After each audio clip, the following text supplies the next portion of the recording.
I hope yung iba sa inyo dito, ah, yung iba pauwi pa lang, okay? So alam ko dito, yung iba dito is galing pa sa trabaho, okay? Pauwi pa lang sila. So thank you nga pala sa mga tao na nandito sa group na to, okay? So nagbibigay ako ng mga tips, idea, and mga experience din regarding sa about business, about motivation, or ano rin yung mga goal na gusto nyong kunin or makuha sa buhay in life. Right? So make it sure na at least every Friday, so at least naka-stay tuned kayo na at least makapagbigay ako ng idea sa inyo regarding how to make money sa internet, paano nga ba kumikita sa internet, or paano nga ba nagkakaroon ng income gamit lang ang internet. Kung meron kang laptop, cellphone, so sinishare ko yun dito. Okay? So sinishare ko yun dito. So I make it sure na kung saan ka man nanonood, so you can comment naman sa baba kung saang lugar ka nanonood. So kung pinapanood mo tong na to na replay, so you can type replay. Alright. Replay, so you can type replay. Alright. Yan. So ang ganda na pag-usapan lang natin kasi may mga nakausap ako na na-scam sila, okay? So paano nga ba makahanap ng legit business at ma-avoid at maiwasan mo yung scam? Okay, ang ganda ng topic. Yan. So make it sure lang na nakapag-stay tuned kayo. So at least kung saan ka nanonood, so you can comment down sa baba ng video na to kung saan ka nanonood, okay?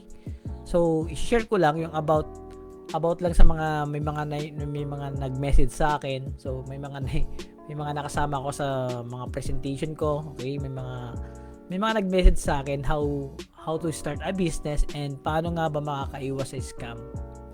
Okay? So ang ganda na pag-usapan natin. So sige. So gusto ko lang i-share 'yun, paano ka nga ba makakakuha ng legit na business or at the same time hindi ka may scam, okay? So for me, number one is kailangan aware ka dun sa mga tao na basta-basta lang nagpo-promote. So aware ka na kilalanin mo muna sila, okay? Ano yung pina-promote nila, okay? Huwag ka basta-bastang nagjo-join kung it's either hingan ka kagad ng money, ganun. So it's either na hingan ka ng money pero walang kapalit na product, okay? So yun yung mga iniiwasan natin kasi may mga karamihan. So ang dami nagkalat yung mga, I think, mga nagme-message about trading, about crypto. So kung sasabihan ka nila na yung pera mo dito magdodoble, okay? Mag-i-invest ka sa money na to, magdodoble siya. Okay? So yun yung mga bagay na kailangan mong iwasan. So actually ang dami ko na-experience ko na rin na-experience ko rin ma-scam. So may mga time na na-scam ako, okay? Alam mo yun, yung parang I think December ata yun na bigla lang lumabas sa feeds ko na yung money mo daw is mag-grow ng 5%, 8%, at saka 10%. So, sobrang laki. Okay, so ako naman parang nagpadala and napadala ka ng emotions mo biglang kasi nga instant ka daw kikita, so lumipad ka agad. Ang bilis ng money. So make it sure na kilalanin mo munang mabuti sino yung tao na yun and ano yung product na pinapromote niya, anong business yung pinapromote niya, at it's possible kung distributor yun, at least mahingan mo sila ng ID. Okay, importante kasi yun na merong mga ID na may papakita yung reseller na yun, or yun nga, it's either may ID na may papakita na they legit distributor sa ganitong larangan ng business, okay? So ganoon siya. So actually sa akin kasi may mga napresentahan ako, sabi nila, sir, na-scam kasi ako, bakit ganito? So ang dami talagang manloloko ngayon kung hindi ka maging wise. At least example for me, we have meron yung example, may mga ino-offer kami product, may mga ino-offer kami mga packages, and that's the time na kapag in-offer namin yon, which is meron siyang kapalit na produkto, okay? Ibig sabihin, hindi lang yung parang mag-i-invest ka, nakikita ka ng malaki, hindi kasi ganun yun. So it's a one way thing na kailangan aware ka, na kailangan magkaroon ka ng idea anong product yung pinapromote niya, anong business niya, or sino yung nagpo-promote. Okay, makilala mo rin ano yung mga background niya. Mahirap kasi magpa-example na naparelease ka ng ganyan, okay? Kung yung scam nga napapa-release ka ng pera, what if legit na business, okay? So pag-usapan naman natin, what if legit business yung pag-usapan natin, yung meron talagang literal na may bentahan. Okay, so example for me, so I have a digital product, may health product din ako. So if ever magustuhan nyo siya, pwede kong ilagay yung link sa baba ng video na to. So dun mo makikita kung paano nga ba magkaroon ng legit online business. So i-comment ko rin sa baba ng video na yun. So dun nyo matututunan kung paano nga ba magpatakbo ng business na gamit lang ang internet. Okay? So that's the thing na kailangan mong maintindihan. Kailangan may mga permit, either SEC permit, DTI permit, tapos mga other permit na meron sa atin, siyempre sa Pilipinas. So at least ma-aware ka. Especially sa amin, we conduct trainings. Example for me, we promote, yun nga, Amazing Pure Organic Barley. Pa-promote kami ng yung health products sa Amazing Pure Organic Barley. At the same time, kung gusto mo rin gawin yung business side, so pwede mo rin siyang gawin yung business side. So pwede ka magbenta ng per package, pwede ka magbenta ng per box. Ganun siya nag-work. So maganda lang kasi pag nagbi-build ka ng negosyo, at least aware ka na yung sinalihan mong business is legit. Okay, so importante na malaman mo na legit yung business mo. Kasi example for me, naalala ko lang ng scam ako na at least mga short period lang na ang bilis lang sobrang bilis lang nung nag-message sa akin. Tapos ako naman kasi may laman yung GCash account ko, ako naman bigla namang napalabas kagad ng money nang hindi ko man lang sinusuri, hindi ko man lang chine-check. So make it sure before you start sa isang opportunity, make it sure na nag-clarify ka muna, chinek mo muna, nag-double check ka muna if legit ba to, nag-check ka sa mga social media, sa TikTok kung itong company na ba to existing. So nung nalaman ko yung isang company na yun, and then nakita ko kasi sa YouTube, ang dami pala, lahat pala yun puro scam, lahat ng mga kung may mga scam, meron din namang legit. Okay? So hindi naman nawawala yan So importante lang na maging make sure lang natin na maging wise tayo. Maging wise ka kung ano yung magiging business na papasukin mo, ano yung opportunity na papasukin mo. So maging wise ka doon. Maging wise ka kung ano yung kung maganda yung patok ba sa offer mo, patok din ba sa personality mo, yung ganong klase ng business. Ganon siya. So ibig sabihin, every time na at least ma-aware ka, matututo ka na, so kailangan mo lang magkaroon ng idea sa isang business na papasukin mo.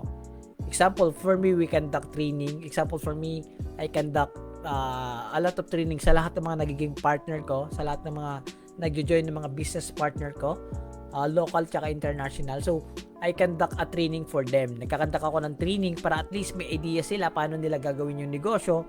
At the same time, paano sila makakapag-promote. At the same time, paano na magkakaroon or paano lalago yung kanilang business sa internet. Okay? So napakahalaga kasi kapag once na pinasok mo na isang business, pero hindi siya scam. What I mean, magkaroon ka na ng idea kapag pinasok mo ng isang negosyo, aaralin mo na to, okay? Aaralin mo yung sistema, aaralin mo yung flow, hanggang ikaw din matuto ka kung paano mo rin gagamitin, mag-promote yung business na to sa sarili mo. Okay? So ganun siya. So yun lang, gusto ko lang isa short FB live lang naman ito na gusto ko lang iparating sa inyo na mag-ingat kayo sa mga scam na hindi alam mo yun, yung mabilisang, yung get rich easy, yung get quick, yung alam mo yung kikita kagad yung pag-invest mo. So hindi ganun. So example for me, if you want to have a legit online business, if you want to have a legit online business na pwede mong gawin na nasa bahay ka lang, pwede mong gawin na kahit nasan ka, basta meron kang internet, meron kang wifi, meron kang data, meron kang laptop, meron kang cellphone, magagawa mo to. So kahit nasa abroad ka, okay, isa kang OFW or isa kang empleyado, nag-work sa 8 to 5 hours, you can do this as a part-time. So, if you are a marketer naman, gusto mong madagdagan yung income mo, pwede rin to sa'yo. Or isa ka namang naghahanap ng isang opportunity. So, sa baba pala ng video na to, may ilalagay akong link. Okay, yung link na yon. So, it's either, pag napanood mo yung link na yon, pwede mong mapanood paano ka magkaka-idea or paano ka magkakaroon or paano mo makikita ang isang legit opportunity na meron ng existing na sistema, merong produkto, maganda ang kitaan at maganda yung pagiging profit. Okay? So, I'll make it sure na pinapanood mo to ng replay, and kung nanonood ka ng replay, so you can you can comment naman sa baba ng video na to kung nanonood ka ng replay. So, if ever magustuhan mo yung mga ganong klaseng opportunity, so mapapanood mo yun sa baba, magbibigay ako ng link dyan sa baba ng video na to para at least magka-idea ka, ano ba yung mga isa sa mga business ko na pwede kang kumita ng nasa bahay lang. Pwede kang kumita din ng nasa alam mo, kahit nasa ibang lugar ka, nag-grocery ka, nagbabakasyon ka. So, ginagawa mo lang siya ng nasa internet lang. Okay, ginagawa mo lang siya ng nasa internet. So, pwede to sa'yo if you're looking for a legit business na talagang pwede mong magawa na hindi sagabal sa trabaho mo. Example, isa kang OFW, hindi rin sagabal sa work mo as a OFW. Pwede to sa'yo. Okay? So, ganun siya. If ever magustuhan mo yon, and if ever maging part ka rin ng team na tinuturuan ko, so may lalagay akong link sa baba ng video na to. At that time, at pag makita mo yon, you can watch it, pwede mong panoorin para magkaroon ka ng idea paano ba kikita ng malaki sa pamamagitan ng internet, wifi at saka cellphone mo. Okay, so kung may mga tanong ka din, you can approach me, you can message me sa mga lahat ng mga bago po dito. Okay, you can message me kung paano makapagsimula ng isang negosyo o paano ka makapagsimula ng isang internet business na kahit nasa bahay ka lang ay pwede kang kumita ng malaki. Okay? So, you can comment lang sa baba. So, at least you can approach me. So, you can message mo yung mga admin ng page na to. It's Jolly Esconili 3rd and Jolly Esconili Main. So, you can message me and you can approach me kung may mga tanong ka regarding sa mga legit business at the same time, paano nga ba kumita sa internet. Okay? So, I hope may naibigay akong short value sa inyo. May nabigay akong short value sa inyo. So, ingat kayo. Bawat isa na papauwi pa lang. So, kahit sa mga galing work, or galing sa mga trabaho nila. So, see you sa next video natin. And I hope na mapanood mo yung link or yung video sa baba ng video na to. Okay? So, see you in our next video. God bless. God bless.